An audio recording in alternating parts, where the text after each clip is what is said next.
Well, I'd better go. Eddie laughed nervously and backed away. Stop. What about a hug? I took a step toward him with arms outstretched, but Eddie jumped away from me and backed away even faster. No, I'd had enough of that last time. It still makes my hair stand. Abby, call me sometime. We'll talk. The guy looked like I wanted to eat him. We'll see each other again, right? Yeah, sure. Some other time. In a week. Maybe 2. Bye. He took off and ran. I wanted to cry. Or I wanted to blow something away. Or better yet, both. I leaned against the lamppost. The light bulb on it suddenly lit up and burst. How long can this go on? I kicked the bench in anger, and the little bird sitting on it got electrocuted. I think I'm doomed to fail. Hi, my name is Abby, and no one can touch me. That's because I get electrocuted. Yeah, just like Pikachu. No, I'm not some robot or X-Men mutant. It all started when I was only 8 years old. My parents were away on a business trip, leaving me home alone, and I was happier than I'd ever been because I could watch cartoons all day long. I did not let the tablet out of my hands, even when there was a heavy thunderstorm, but I was afraid that the power would run off, so I put the tablet on a charger, and then lightning struck our house. The charge traveled through the wires of the charger, and from there to the tablet, and ended up closing in on me. Sure enough, when my parents found me with a burnt-out tablet in my hands, I smelled like fried chicken. The first people to encounter my gift, or rather my curse, were the doctors. The poor guys couldn't touch me properly because I was electrocuting them. The doctors just shrugged their shoulders and said it would go away. As you can see, it didn't. And from that moment, my whole life changed. I had a lot of friends before that, but who would be friends with a walking stun gun? Within a couple of days of being struck by lightning, they let me go for a walk. And that was X Day. My friend Molly took her dog with her. I, as usual, decided to pet the fluffy one, and at that moment, the dog's fur glistened, and it went up in smoke. Molly thought it was a cruel joke, and I had some kind of toy hidden in my hand that was electrocuted. I tried to prove to her that it wasn't, but my friend grabbed my hand, and the electronic watch on her hand lit up brightly, and Molly herself chattered her teeth. I jumped away from her in terror. I grabbed hold of the iron slide where the other kids were sitting, and they all fell down, screaming in terror. Metal is an excellent conductor of electricity. Just like that, with a light touch of my hand, I pushed my childhood friends away. When my parents heard about it, they decided to act. They gave me this, a special rubber Pikachu suit that insulates electricity. It's cool, isn't it? My mom was glowing with happiness. Everyone at school will be jealous of you. At school? I was horrified. I'm already 8 years old. I'm not going to school in this disgrace. It's the only solution so far, Abby. You're special. You have a gift, but it needs to be dealt with. Naturally, I proudly slammed the door of my room, saying I wasn't coming out until my parents threw away the Pikachu costume. As the years went by, my costume grew with me, and now I'm 16 and I'm still a Pokemon. I guess it wouldn't surprise you that I don't have any friends or a boyfriend, but one day, Eddie showed up in my electrified life. We met at Comic-Con, where I didn't really stand out from the crowd in my stupid electric hamster costume. We hit it off right away, and at the end of the night, Eddie told me I was a cool girl. And for a 16-year-old Pokemon, those were the best words ever. We texted every day. Eddie even suggested for us to meet again, and I said yes. Stupid. I'm not allowed to take off the stupid costume. Imagine his face on our first date. I showed up wearing this. There was an awkward silence, but we got over it quickly. But Eddie asked me to wear normal clothes next time.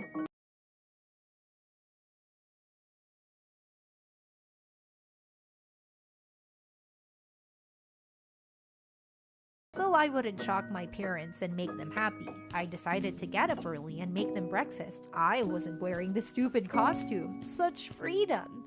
After eating my signature pancakes, my parents would take pity on me for sure. But as soon as I turned on the mixer, it suddenly went crazy in my hands and went full blast. Our snow-white kitchen was flooded with eggs and flour. The mixer caught fire from the excess electricity, followed by the curtains. Our kitty got scared and jumped on my shoulders. He was electrocuted and screamed loudly. My parents came running in the same minute. Everything was under complete control. I grabbed my mom's hand. She was electrocuted. And she grabbed my dad and his hair moved. Nightmare. This is a fiasco. After a brief period of house arrest for this misstep, I went on a date dressed as Pikachu.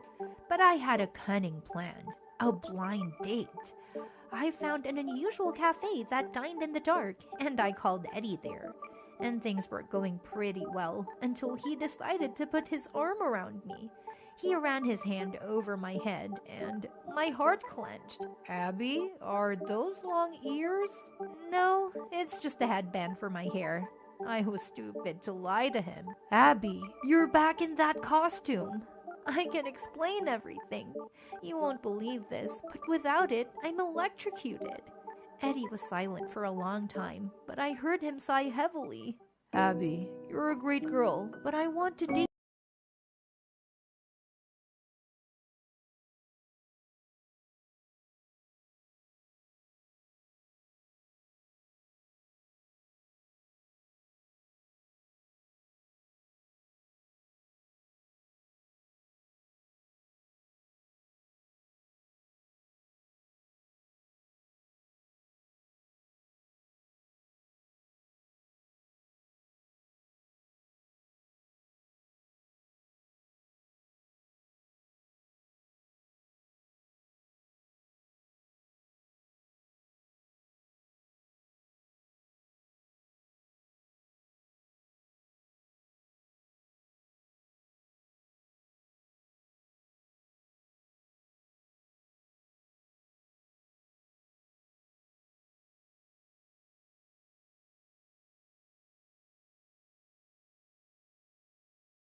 And when he reached out to embrace me, I forgot everything.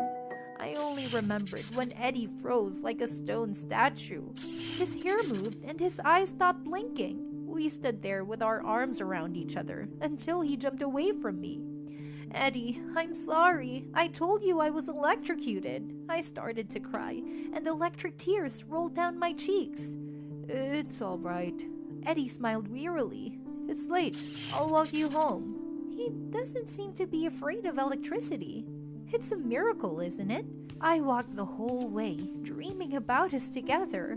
How all the guys would be jealous because someone like me has a boyfriend, and he and I would be the hottest electric couple. But my dreams were shattered by reality. Eddie, after walking me out, just ran off. That's where my story began. I didn't go to school pretending to be sick. I didn't want to see anyone. And Eddie never wrote me. My childish innocence and the stupid lightning turned my whole life upside down. And since I couldn't get rid of it, I was going to use my abilities to my advantage. Against my parents' persuasion, I came to school in my normal clothes. Oh, you should have seen the faces of my classmates. They knew my peculiarity and that my costume would not protect them now. But there were those who thought they were fearless. One such jerk was so electrocuted he could light a light bulb with one look. All the taunts stopped, and for the first time, school was a safe place for me. I could walk the halls without fear, and if an insult ever came my way, an electric charge would be returned to the offender. Yes, I am Pikachu, a vengeful and evil Pokemon. But a few weeks passed, and my joy evaporated. I'd rather walk around in a stupid costume if I get to hang out with Eddie. I miss him so much. And when another day came that didn't bode well, some strange people showed up at our house. My parents were so happy to see them. I mistook them for relatives, but they were from a scientific institute in Montana. Without explaining anything, they took me and my parents away, and I found myself in a crowd of people in white coats. It was already explained to me there. I wasn't the only one suffering from this problem. Lightning strikes often cause people to have strange abilities, and mine can be eliminated forever. I was faced with a choice of what to do. I could keep my powers and become famous in the world, or I could get rid of them and go back to my normal life. I chose the second option. They put me in some wired chair. A couple of minutes and it was over. It was only a couple of minutes, and I had been suffering from it since I was 8. All the way home, I thought about texting Eddie and tell him the great news, but I didn't. He never once wrote me or called me, and there was a resentment in my soul, and it was so strong that I would have loved to electrocute him if I'd met him on the street. Over the next few days, people from the Institute came over all the time to check up. Step 1, wake up early, gonna rise with the sun. Step 2, get some good, some food in you. Step 3, think real hard about what you wanna be. Step 4, everybody just do your thing. Wake up, today's gonna be a good day. Wake up, today's gonna be a good day. Wake up, today's gonna be a good day. Wake up, today's gonna be a good day. Wake up, today's gonna be a good day. Wake up, today's gonna be a good day. Wake up, today's gonna be a good day. Wake up, today's gonna be a good day. Yo, set your affirmations, aspirations. I got shit to do, the aftermath of preparation. Good food, good mood, blood in circulation. One step at a time, yeah, that's how you make it. Set a goal you control and the steps you take them. I try to pick one thought, have some concentration. And if I make a mistake, it's called education. I try to do this every day, call it replication. Wake up, today's gonna be a good day. Wake up, today's gonna be a good day. Wake up, today's gonna be a good day. Wake up, today's gonna be a good day. Wake up, today's gonna be a good day. Wake up, today's gonna be a good day. Wake up, today's gonna be a good day. Wake up, today's gonna be a good day. So life ain't easy, yo, I think there's a reason though. Ups and downs, just like every different season, yo. Sometimes I'm high, other times I'm barely breathing, though. I always gotta fight and hide from the demons, yo. Negative thoughts are poison, they rot. Many more stories.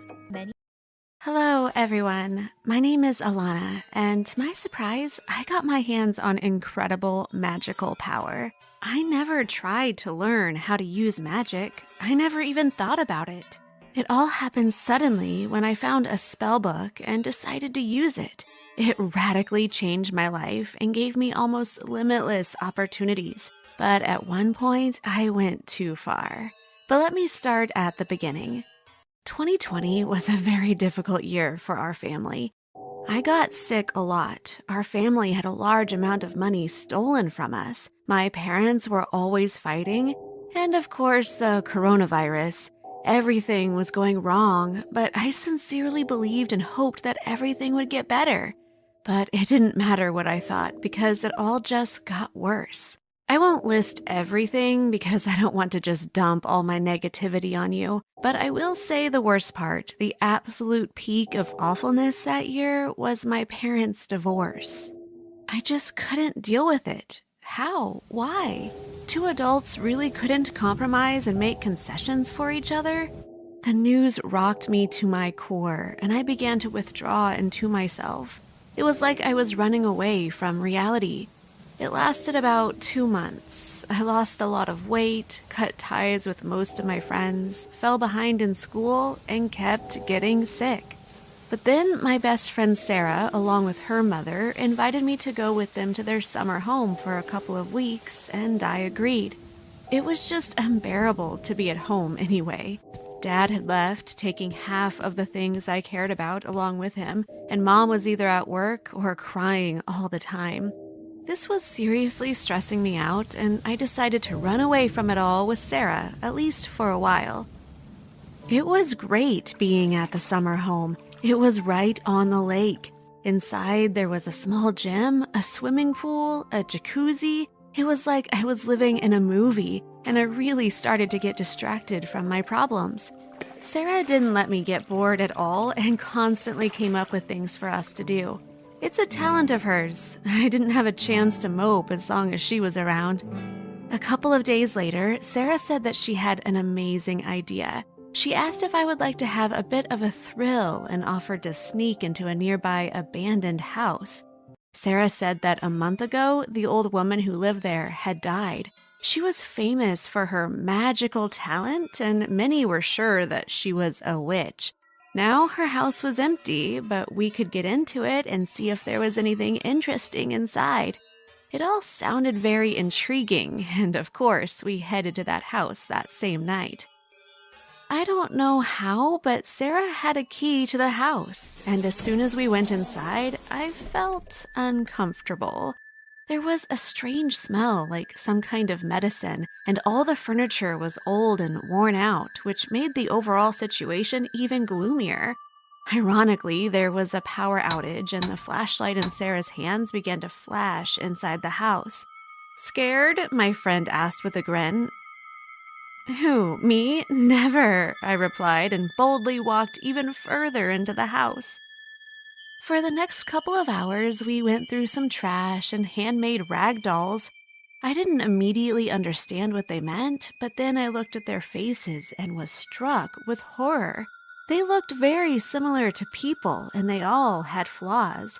One had a straw sticking out of its eye, the other had a sewn-up mouth, and the third had its head on backwards. But when I picked up the doll, which was apparently stained with blood, I could no longer resist and started screaming, begging Sarah to leave. Not without difficulty, she managed to calm me down, saying that the owner of these dolls was dead. None of this had any power anymore. As soon as I came to my senses, we continued our snooping.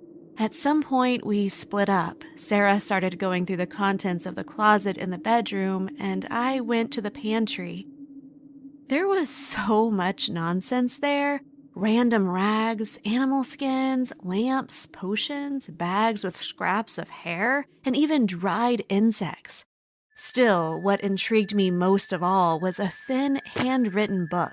The cover read, "The Book of Spells," and the front page read, "There will be no turning back." This inscription sent a chill down my spine, and while I was thinking about whether to look at the next page or not, a knock echoed through the house. "Sarah, is that you knocking?" I asked. "No, I thought it was you playing a joke," she answered in a shaky voice. On that note, we decided to leave. I hid the book I found under my t-shirt without saying anything about it to Sarah, and we went home. I don't even know why I did that, why I decided to hide it from my best friend, or why I took it with me at all. But that moment was key. I had no idea that from that day on, my life would change drastically, or what immense power I hid under my t-shirt. I think it was a feeling of curiosity that moved me, but I'm not 100% sure. That evening, when Sarah and I had enough of talking about our trip into the witch's house, she went to bed. I went outside to sit on the veranda and turn the next page. There was a table of contents. In the left column were the descriptions of the spells, and opposite in the right column were the page numbers. In total, there were about 1,000 spells for all occasions, but they were all short, so the book was very thin. I decided to start small. First, I opened the page to a spell that caused rain. Well, why not? If it worked, then I could take the book more seriously and do something more important. And the rain, well, it's fine if it rains. It just shouldn't flood, I thought with a grin, and began to pronounce the set of words and sounds aloud. As soon as I finished reading what was written, I lifted my head up and looked up at the sky. It was clear, not even a hint of rain. And then I started laughing, over myself, over the book, over the situation. But as it turned out, I had jumped to conclusions too quickly, because in the next instant, a few drops of liquid fell on my face. I hoped it was water and not poop from some nocturnal bird sitting on a tree above me. Well, maybe I didn't notice some kind of mini cloud. Fine, let's assume that the spell worked. I didn't stop there. I decided to try something else. This time I went with a quick money spell. Is there anybody who doesn't need money? If there is, write about yourself in the comments under this video and we'll all applaud you together. I personally always need money, so I couldn't pass up this spell. And a minute after reading it, a real mystery happened. Right at my feet, the wind dropped a $2 bill. Can you imagine? Yes, it was very little money, but still, the spell worked. The whole next night, I couldn't sleep, thinking about how, with the help of this book, I could conjure a lot of money, beauty, and health. I could use magic to make the coolest boy in our school fall in love with me, and of course, make my dad loyal to our family. That one was the most important to me, and I believed that, thanks to magic, our family would go back to the way it was before. At least, that's what I wanted to believe. I still had a long time before my trip with Sarah was supposed to end, so I came up with an excuse about an emergency at home and went back to the city. When I got back, I saw my mother crying and first of all decided to cast a spell to get rid of longing and tears. And you know what? A minute later, my mother wiped her tears and went to watch some kind of talk show. So I decided to keep going. I didn't waste any time. I read a spell to bring Dad back to the family. A little over an hour passed, and he was already standing at our door. He looked kind of confused and sad. He began to ask my mother for forgiveness and said that he wanted to return home, that he couldn't live without us. When I heard these words, I rejoiced from the depths of my soul. However, my mother's words shocked me. "Who are you? I've never seen you before in my life," she said to my father, bewildered. At that moment, tears rolled from his eyes, and he began to beg her to let him come home. Mom slammed the door and walked back to the TV. "Did you see that? It was some crazy guy. You shouldn't open the door to just anyone," she told me. And from her facial expressions and intonation, I realized she wasn't joking. It made me scared, and I went out into the street to find my dad. He sat on the curb next to our house and sobbed. I asked him to help with my mother and told him that she's not joking. But Dad couldn't seem to hear me and just kept crying, saying that he needed to come back home. That made me even more frightened, and I decided to find something to fix the situation in the Book of Spells. Make a person obey, turn off all emotions in a person, erase memory. It's not that. And then I decided to read a spell called Mutual Love in Two People. I thought that with this spell, my parents would fall in love with each other again, and together they would be able to solve all their problems. But something went wrong again. My parents did fall in love with each other. More precisely, my mother ran into the street and a couple of minutes later returned home with my father in an embrace. Only now she acted as if it was love at first sight, and she had just seen Dad for the first time. And Dad, like a teenager, couldn't take his eyes off Mom and kept telling her all sorts of sickly sweet things. And no, it wasn't cute at all. "Hey you, maybe someone should pay attention to me? Hey, we still have something to talk about," I said loudly. And then my parents looked at me, but their eyes were empty and lifeless. "Who are you? Get out of this house right away," they said to me, and from their faces, I realized that I really had better leave. From the street, I immediately called Sarah and told her everything, begging her for help. She went to the witch's house and decided to find some kind of antidote to spells in the closet. If there wasn't something that could fix this, the world would have fallen apart a long time ago. There had to be something. Fortunately, after 40 minutes, she called me and told me to burn the book immediately. It was the only way I could get everything back to normal again. Without a moment's hesitation, I did it. I waited, afraid that it wouldn't work. But soon the door of my house opened wide, Dad ran out in fright, and my mom threw his shoes out after him and screamed that he shouldn't come near her ever again. It worked, I said with a sigh of relief. Why do you think the spellbook wasn't working correctly? What was the catch? Write your responses in the comments, like and subscribe to our channel.